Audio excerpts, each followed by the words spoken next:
aqui o canal da Letícia Fanatic. E esse aqui é o Douglas, esse aqui é o Lucas.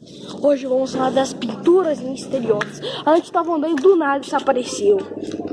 Isso aqui, ó. E tem pintura. Aqui, ó, tem pinturas aqui no chão. Ô, Douglas, tá lá, Tem por todo o chão, ó. Tem aqui. Tem algumas sem ter aviso.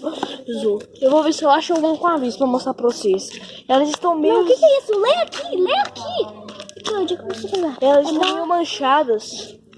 Tem irmãos. Aqui, ó. Tem 2017 pra 2020. Somos amigos ainda. Tem uma... Que isso?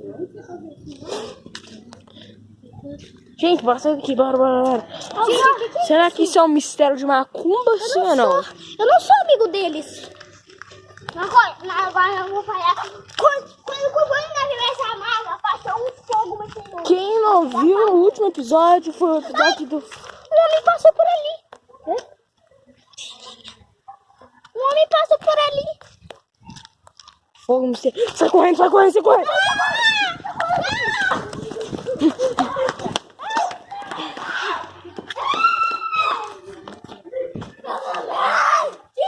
Isso!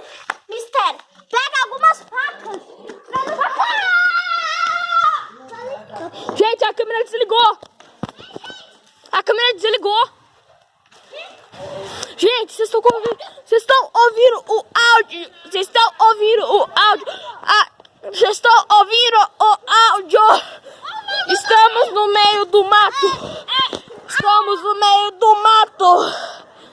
Estamos no meio do mato.